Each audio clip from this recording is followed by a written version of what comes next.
বর্তমানে ফেসবুকে এমন একটা পলিসি দেখা যাচ্ছে যে পলিসি যদি স্থায়ী হয় তাহলে ফেসবুকে কাজ করার কোনো সুযোগই নেই। আজকের এই ভিডিওতে এই বিষয়গুলো ক্লিয়ার করবে। আসলে এমন একটা পলিসি দেখা যাচ্ছে যে এই পলিসিটা যদি আসলেই সামনের দিকে এটা দীর্ঘস্থায়ী হয় বা ফেসবুক যদি এটাকে ফিক্সড করে দেয় তাহলে কিন্তু ফেসবুকে কাজ করার মতো কেউ থাকবে না, কোনো কন্টেন্ট ক্রিয়েটর থাকবে না। এমন একটা কঠিন পলিসি কিন্তু আসছে। আজকে এই ভিডিওতে বিষয়গুলো ক্লিয়ার করবো। চ্যানেলে যারা নতুন আসছেন ভিডিওতে লাইক দিয়ে দিবেন, চ্যানেল অবশ্যই সাবস্ক্রাইব করে দিবেন। তো দেখুন আপনারা এখানে দেখতে পারতেছেন এই যে ভেরিফাইড ডকুমেন্টস রিসিভ পেমেন্ট, ঠিক আছে। এখানে যদি আপনারা দেখেন তারা বলতেছে যে আপনি আপনার ডকুমেন্টগুলো সাবমিট করেন অথবা আপনার ডকুমেন্টগুলো ফে আউট আপনি অ্যাড করেন, তারপর এটাকে ভেরিফাই করা হবে, তারপরে আপনি আপনার পেমেন্টগুলো পাবেন। আপনারা এখানে দেখতে পারতেছেন $463 আছে অলরেডি। এখানে যদি দেখেন $463 আছে। তো এই পেমেন্টটা পাওয়ার জন্য কী করতে হবে, ডকুমেন্টগুলো এখানে সাবমিট করতে হবে, ঠিক আছে। তো তারা এখানে বলছে যে সিকিউরিটির জন্য আপনি আপনার যে ডকুমেন্টগুলো আছে সেগুলোকে এখানে সাবমিট করেন, বিস্তারিত বলে রাখছে, ঠিক আছে। এখন এখানে আপনি যে সাবমিট করতে যাবেন এই নোটিফিকেশন যদি আসে তাহলেই কিন্তু খেলা শেষ হয়ে যাবে, এই পেমেন্টটা টোটালি পাবেন না। কীভাবে আমি আপনাদেরকে দেখাচ্ছি। এটাতে আপনারা দেখলেন, ধরে নিন ভেরিফাইতে আপনি ক্লিক করলেন সাবমিট করার জন্য, ঠিক আছে। ভেরিফাইতে ক্লিক করার পর আপনার কাছে এরকম একটা অপশন আসবে, আপনারা দেখতে পারতেছেন। তো এরকম একটা অপশন আসার পরে আপনারা এখানে দেখতে পারবেন, তারপর আপনি যখন ওইখানে ক্লিক করবেন রিলেশনশিপ আপনার ট্যাক্স ইনফরমেশন নামে একটা অপশন দিবে আপনাকে, সেখানে সাবমিট করতে হবে আপনাকে, ঠিক আছে। তো সেখানে যদি আপনি ক্লিক করেন তারপর আপনাকে এরকম একটা অপশন দিয়ে দিবে, আপনারা যদি দেখেন আপলোড ইউর ডকুমেন্ট, ঠিক আছে। এখন এইখানেই তো মূল বিষয়টা, এখানে কয়েকবার সাবমিট করা হয়েছে যার এই প্রবলেমটা আসছে, ওনার সাথে আমি কথা বলছি। আমি পাশে আপনাদেরকে স্ক্রিনশট দিয়ে দিচ্ছি, আপনার স্ক্রিন রেকর্ড দিয়ে দিচ্ছি, আপনারা আরও একবার দেখে নেবেন যে আসলে এখানে কিন্তু অলরেডি অনেকবার পেমেন্ট আসছে, ঠিক আছে, আগে থেকেই, কিন্তু স্টিল নাও এখন পেমেন্টগুলো পাচ্ছে না, শুধুমাত্র এই ডকুমেন্ট সাবমিট করার যে নোটিফিকেশানটা আছে এটা আসার কারণে, ঠিক আছে। তাহলে আপনারা বুঝতে পারতেছেন প্রায় $450 উপরে কিন্তু আটকে আছে এই ডকুমেন্ট সাবমিট না করার কারণে। এখন এই সমস্যাটা কী জন্য হয় এটা আমি ভিডিও পরে বলতেছি, ঠিক আছে। তো এখানে দেখুন আপনারা তো স্ক্রিন রেকর্ডে দেখলেন আসলে বিষয়টা কি। এখন এই নোটিফিকেশানটা কী জন্য আসে এটা আমি পরে ক্লিয়ার করতেছি। এখানে দেখেন তারা এখানে কি বলতেছে আপনাদের, make sure that your document has your name this, ঠিক আছে। অর্থাৎ এখানে তারা এখানে বলতেছে, আপনারা দেখতে পাচ্ছেন লাস্ট লাইনে যদি আপনারা দেখেন the name or your profile and on the ID that you uploaded, ঠিক আছে। অর্থাৎ তারা বলতেছে আপনার আইডি কার্ডে যে নামটা আছে আর আপনার প্রোফাইলে যে নামটা আছে এটা যেন সেম হয় এবং আপনি এটাই আপলোড করবেন। আপনারা যদি এখানে দেখেন on the ID that you uploaded, বুঝতে পারতেছেন। অর্থাৎ ভবিষ্যতে যদি এই ধরনের পলিসি আসে যে ফেসবুকে আপনি যেই নামে আপনি পেজ খুলবেন অথবা প্রোফাইল খুলবেন সেই নামে আপনার আইডি কার্ড থাকতে হবে, তাহলে বিষয়টা কেমন হবে? কয়জন কন্টেন্ট ক্রিয়েটর থাকবে বলেন?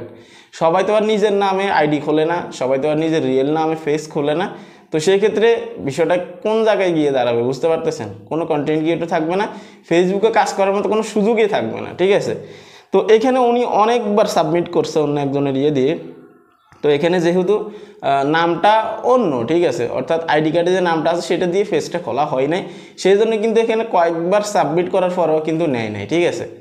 তাহলে এখানে আপনারা কি বুঝতেছেন, ফেসবুকে এমন কোনো পলিসি যদি আসে কি হবে? তাহলে বিশ্বাস করেন ফেসবুকে যারা কাজ করে তাদের মধ্যে 99% মানুষেরই কিন্তু নিজের রিয়েল নাম কিন্তু তারা ইউজ করে না, অন্যান্য নাম দিয়ে দেয়। আপনারা ফেসবুকে যদি খেয়াল করেন তাহলে বুঝতে পারবেন। তাহলে এখন স্টিল নাও কয়জন কন্টেন্ট ক্রিয়েটর আছে যে তাদের আইডি কার্ডের সাথে তাদের আইডির নাম বা পেজের নাম এক করা আছে, জন্ম তারিখ এক করা আছে? কেউ বলতে পারবে? কেউ বলতে পারবে না। তাহলে কোনো কন্টেন্ট ক্রিয়েশন থাকবে না। এখন আসি এই নোটিফিকেশানটা আপনার কাছে কী জন্য আসতে পারে। আপনারা যদি এখানে দেখেন অনেকগুলো পেমেন্ট কিন্তু উনি পাইছে, ঠিক আছে। আপনারা দেখি এই জায়গায় খেয়াল করেন নিচের দিকে অনেক পেমেন্ট কিন্তু উনি পাইছে। আমি প্রাইভেসির জন্য ওনার ইনফরমেশনগুলো হাইড করে দিচ্ছি। তারপর আপনারা এখানে দেখতে পাচ্ছেন অনেকগুলো পেমেন্ট আসছে। তাহলে উনি অনেকবার পেমেন্ট পাওয়ার পরেও এই সমস্যাটা কী জন্য হলো, কী কারণে এই নোটিফিকেশানটা আসলো, ঠিক আছে। তো এখানে যদি আপনারা দেখেন এই যে গ্রিন টিক এখানে ফেড লেখা আছে, ঠিক আছে, তার মানে ফেড হয়েছে, উনি কিন্তু হাতে পাইছে টাকাগুলো, ঠিক আছে। এখন আসি এই নোটিফিকেশান আপনার কী জন্য আসতে পারে। দেখুন এই নোটিফিকেশন কিন্তু সবার কাছে আসে না। উনি কিন্তু অলরেডি ফেসবুক থেকে ইনকাম করছে। ফেসবুকের কাছে যখন আপনার সম্পর্কে ডাউট ফিল হবে অথবা আপনাকে সন্দেহ করবে, তখনই কিন্তু আপনাকে এই নোটিফিকেশন দিবে, ঠিক আছে।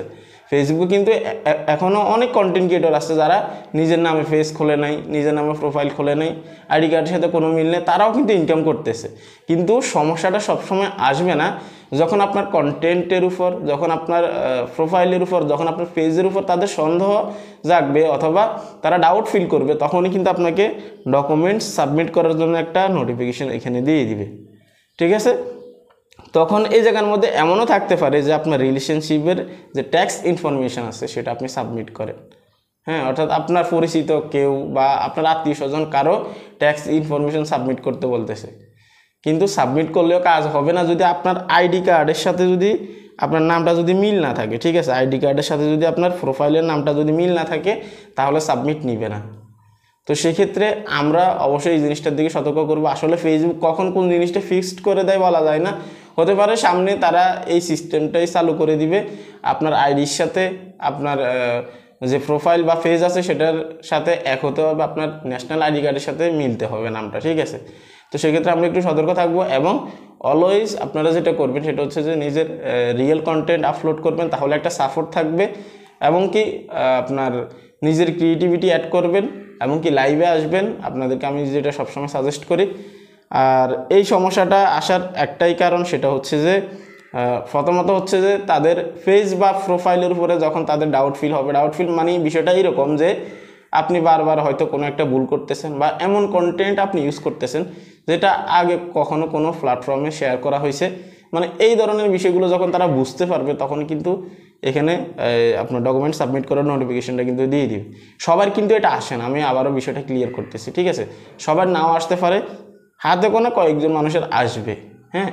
এখন কন্টেন্ট মনিটাইজেশন আসার পরে যে বিষয়টা দেখা যাচ্ছে যে এই ধরনের অপশন কিন্তু নাই।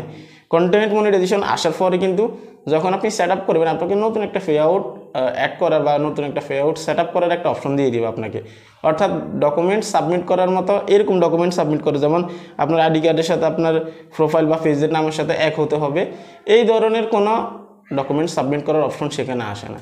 তাহলে বোঝা যাচ্ছে কন্টেন্ট মনিটাইজেশনে হয়তো এটা অ্যাড হবে না, কিন্তু ফেসবুক যদি এখানে ঘুরিয়ে দেয় যে এই নিয়মটা থাকবেই কন্টেন্ট মনিটাইজেশনের আপডেট লঞ্চ করার পর, তাহলে সবাই শেষ, সত্যি কথা এটা। তো এই ছিল আসলে কমপ্লিট ভিডিও। যদি এই ধরনের পলিসি স্থায়ী থাকে হয়তো আমিও থাকবো না ফেসবুকে, বিষয়টা এমনও হতে পারে। অনেক বড় বড় ক্রিয়েটর আছে যাদের পেজের সাথে, যাদের আইডি কার্ডের সাথে কোনো মিল নেই। তো এই ছিল কমপ্লিট ভিডিও, একটু সতর্ক থাকবেন। আজকে এখানে বিদায় নিচ্ছি। আর ভিডিও কেমন লাগছে অবশ্যই কমেন্ট করবেন। ভালো থাকবেন, আল্লাহ হাফেজ।